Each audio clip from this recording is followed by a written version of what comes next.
Ética política, una gran urgencia nacional. En Colombia atravesamos una tenebrosa hora de corrupción exacerbada, degradación de los servidores públicos, desvergüenza total de quien ejerce como primer mandatario, personaje este que muy pronto deberá sumido al país en la peor crisis institucional en muchas décadas y al Poder Ejecutivo en el mayor descrédito nacional e internacional. Todo esto hace necesario que se reclame el que se convoquen todas las voces demócratas para construir un país que ha sido arrasado desde que un vanidoso y traidor personaje de la vida nacional perdió el rumbo en procura de un inmerecido premio Nobel obtenido a través de engaños y sobre todo de la sustitución de la carta política que juró defender. En este momento se requiere construir más conciencia acerca de lo fundamental e invitar a los futuros integrantes del Poder Ejecutivo y Legislativo a que recuperen la plena conciencia sobre la gran responsabilidad que implica el desempeñar los cargos públicos.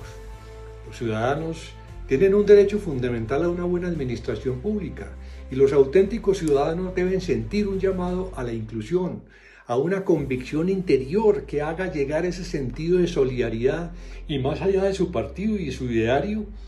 a crear una gran ola de conciencia colectiva que permita agenciar una causa común alrededor de los valores democráticos, el modelo económico y el respeto al pacto social en que coincidimos en la Asamblea Constituyente de 1991. Requerimos de pragmatismo, por supuesto, pero también de gran lucidez ética. El contenido, las expresiones ética y moral están asociadas en su origen a la idea de comportamiento o de proceder. Desde el punto de vista etimológico, las dos palabras parecen tener la misma raíz. La palabra moral se deriva del latín mor o moris, que era un término utilizado por los romanos para traducir el término etus, de donde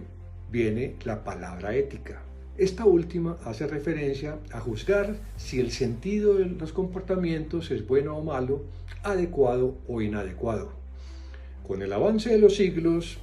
su contenido ha ido evolucionando y es así como el concepto moral se ha vinculado a convicciones religiosas o a culturas que, fundadas en una tradición principal, han constituido un sistema normativo y por lo tanto se caracteriza por ser más estático. En tanto que la ética se entiende más como un cuestionamiento secular,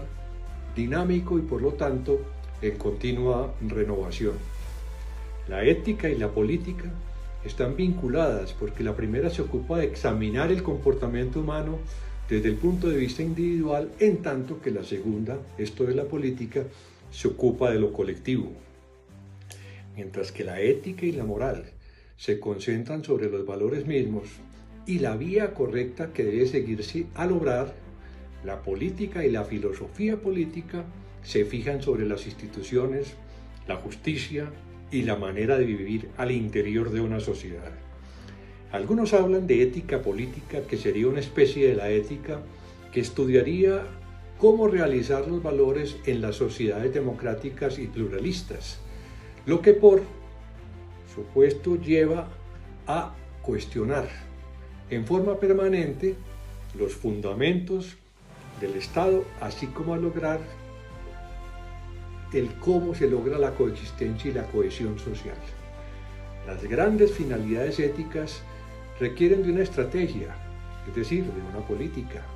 y la política necesita un mínimo de medios y de finalidades éticas. La ética pública debe ser transversal a todo el tema programático,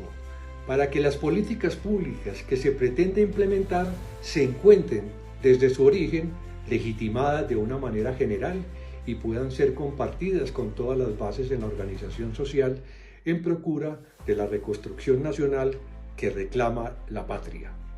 De esta manera, las decisiones públicas volverán a cobrar todo el sentido y nuestro país podrá recuperar el rumbo, esto es, encontrar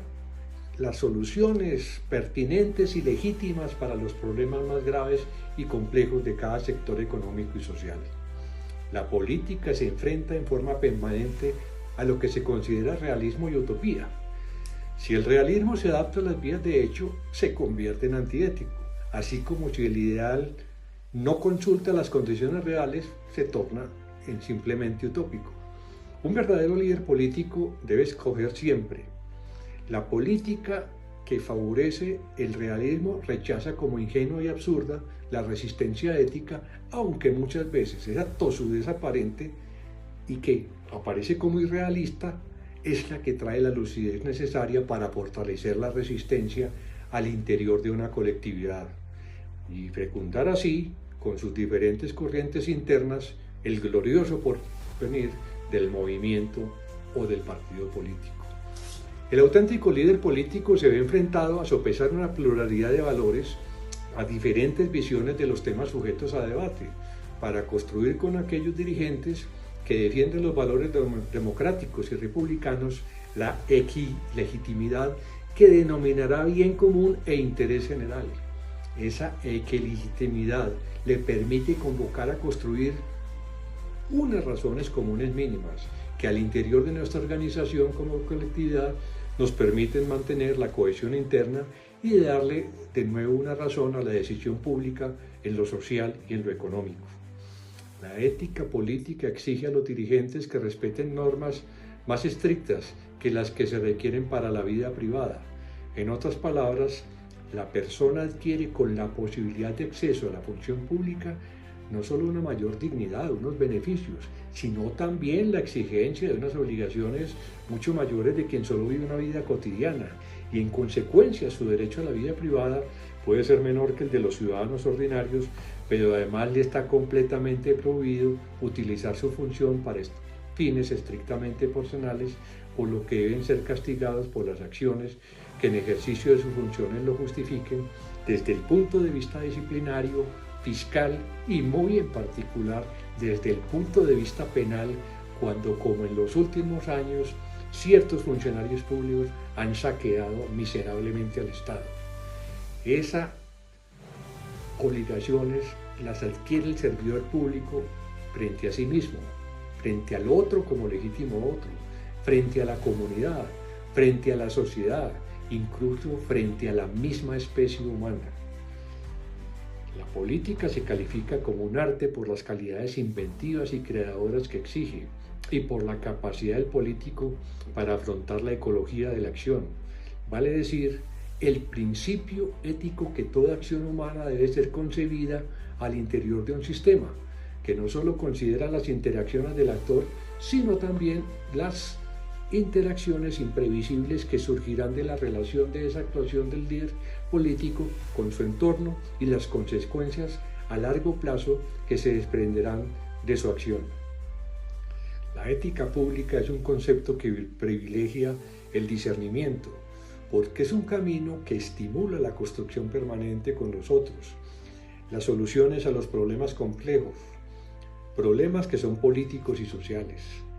El dirigente que está inmerso en la ética pública logra enfrentar la gran responsabilidad de su misión con una visión mucho más integral, mucho más panorámica, que le permitirá dilucidar la política pública que debe ponerse en marcha de conformidad con lo más apropiado y pertinente para un colectivo.